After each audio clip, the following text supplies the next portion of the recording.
Can everyone hear me? Am I mic'd? Awesome. So today I'm going to talk to you guys about the future of cryptocurrency mining. A little bit of background about me, JP Baric on Twitter. Feel free to follow me. I tweet about mining stuff and where cryptocurrency is going. So back in 2016, I got into mining on a large scale. I got some money from family and friends and went ahead and started mining Ethereum. This was actually in partnership with BTCS, which was Bitcoin Shop. We were in their facility in Graham, North Carolina back in the day. I don't know if you're familiar, or yesterday when Jason Williams mentioned at FastMed about how he was mining cryptocurrency. He was mining 8 Ethereum a day when he started. Back when I started in 2016, we were mining 500 Ethereum in one day. And we thought that was nothing. Of course, portfolio management when it comes to mining is key, as we learned when Ethereum hit $1,000.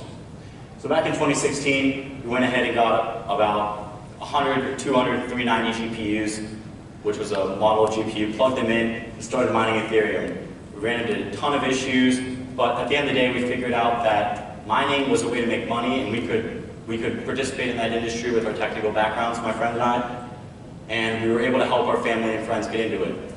From that idea that there would always be an industry for mining and that people wanted to learn more about it, we went ahead and we started the MiningStore, which is the company now that I run in Raleigh, North Carolina, that sells and builds mining equipment. So from Graham, North Carolina, eventually BTCS went out of business and they had to push us out. We went ahead and moved to Washington, Oregon, where we ended up co-locating back here. In Washington, Oregon, there were very cheap power rates, and the PUDs actually stopped offering power to mining companies and stopped bringing on any new miners. They still have not turned on any new mining sites in Washington and some of the PUDs there, due to that the grid's overloaded and that the cheap prices of power were drying up the grid and miners were flocking to it. Since then, we've moved back to North Carolina and we've started building out facilities here where we do have relatively cheap power and some great legislators to work with. So what is the MiningStore? The MiningStore is a company that helps people get into cryptocurrency mining at all different levels. We work with consumers, we work with industrial users, we work with power plants, such as Jason Williams' power plant that he talked about yesterday. We work with data centers up in Ashburn, Virginia. We work with basically anyone who wants to get into space. And our team is able to help out anyone at any level. So to kind of talking about the future of cryptocurrency now, gave a little bit of backstory on what we're doing, who I am. This is a chart of 2016 and 2018 of the Bitcoin price, the Bitcoin mining difficulty, and current Bitcoin trend. As you can see, mining difficulty is shooting up, kind of catching up with the price. And in the current market, with Bitcoin crashing down to $6,000 from 20K, we're seeing that the mining operations that are paying for power up by 15 cents, 16 cents at some of these co-location facilities up in Ashburn, Virginia, or in tier 3 or tier 4 data centers, have a hard time paying their bills. As the price continues to go down, it's basically cutting out the market and helping. You know, when ICOs are popping and everyone's making money, it's really easy to make money. But right now, as the price is falling, the operations have to become more efficient, and we're seeing that containerization and modularization of units is starting to happen. We're trying to work with the grid and not overwhelm it in order to move forward as we move to the next stage of cryptocurrency mining. So from the MiningStore consumer mining experience, we're trying to provide 4 things and working on this as we grow. Real-time mining results, and being able to increase the hash rate with the click of a button. Currently with a miner, like as mentioned by the Folium guys, you have to cool them. They can run in your AC units, only maybe able to run 3 for your house. We want to make that super easy. We want to eventually make it so a consumer can earn Ethereum by clicking their iPhone, going on their iPhone, pressing a button, increasing their hash rate, and actually owning the physical hardware behind that hash rate. So not like cloud hashing, where you don't own that physical hardware, something where you would be able to purchase the mining equipment right there on your phone, and it would be deployed instantly. We're also working on updating coin prices and push notifications for users in our mobile app, which will be launching later this year. The future of mining on an institutional level is working with power plants and waste-to-energy businesses and opportunity zones where power is generated and is currently being sold back to the grid for 4 or 5 cents. Instead, we're able to take that power and optimize it and sell it back to the base of the Ethereum network at 13 to 14 cents a kilowatt and play the arbitrage difference there.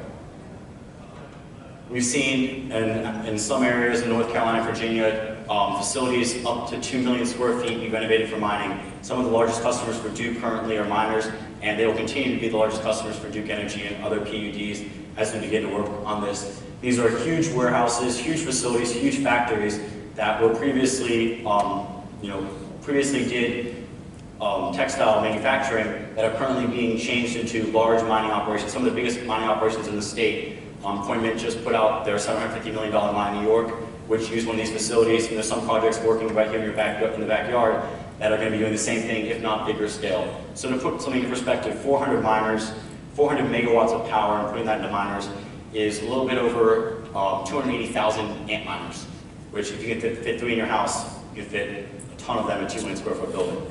Kind of put that at scale. So at MiningStore, we're working on something called we're working on a high density modular design that will allow us to put 2,680 GPUs into a 300 square foot footprint. Basically a 40-foot Connex container that is able to be run in North Carolina heat and humidity, to be able to be dropped to anywhere there's power, at any substation, and be able to work with the local municipalities and PUDs to be able to help them with their base load on their grid and mine cryptocurrency. This is one of the prototype designs of the containers that we're currently in development with MiningStore and Excavate. And as you can see, that these units will be high density, we'll be dropping them directly into the grid and integrating them. As I begin to talk more about these modular containers, smart grid integration is something we're working on at MiningStore. And what that means is we want to be able to turn off miners as the price of power increases and to turn them back on as the price of power decreases.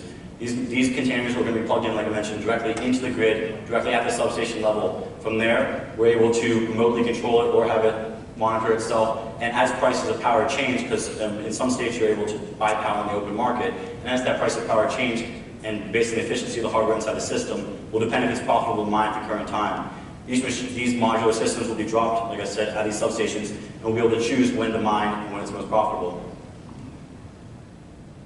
So, kind of like the Airbnb, they go ahead and have this experience they're trying to build. It's called the 10-star, or the 9-star, 7-star experience of what it means to provide a quality customer experience, and kind of thinking through the mining process. At the MiningStore, we're trying to make it as easy as possible for anyone to get into cryptocurrency mining at any industry. So outlining kind of what we currently are as a 5-star customer experience, which is when a customer purchases and receives machines and begins mining with no configuration, no hassle. That's where we are right now. You get a mining machine from us, you plug it into the wall, it works. It's not where we want to be in 2 years. At number 6, the customer is interested in purchasing a unit and begins mining in one of our hosted mining facilities before payment is made. So while you're on the phone with one of our sales guys or someone in our department, they're able to actually get your machine running, and they can show you the results of what mining is and what it means to participate in this ecosystem as, before you make payment, before you're even putting down any money, which will allow the consumers to try to get into blockchain and understand the technology without having to risk thousands of dollars for expensive mining hardware. Our 7-star experience at MiningStore is mining machines that automatically adapt to the market and have the best mining configurations that are automatically applied to the fund, or automatically applied to the overall mine. Our 8-star MiningStore experience looks like a mining operation that's able to dynamically scale, as I mentioned before, based on the cost of power and current market conditions in one of these modular designs, and it has fault tolerance and redundancy, and is able to have multiple facilities across the United States that if one facility we have to shut off, you're still able to provide your consumer or your end customer with mining hash rate, with the agreed upon hash rate, because when physical devices start to break, we want to make sure that the consumer is not basically losing the reward of mining, and we're able to support them with our own infrastructure. And our 9-star mining experience at the MiningStore is a mining operation is able to generate guaranteed mining returns regardless of the market conditions. And that seems pretty attractive to most people because with very little risk, we're able to do some very cool things with derivatives, and in the future, we'll be able to have mining operations that have no risk due to the way we're able to hedge that with future markets. And for my good old show, Silicon Valley, I try to run the platform my old Bitcoin mining rig. It's a great show. If you haven't watched it, definitely check it out. That is the end of my conversation about MiningStore and the future of cryptocurrency mining. If you guys have any questions, I'm happy to answer them. Anyone have any questions?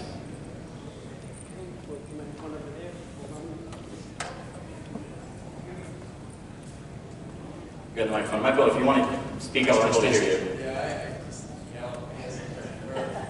No Never mind, we're going to use the blue box.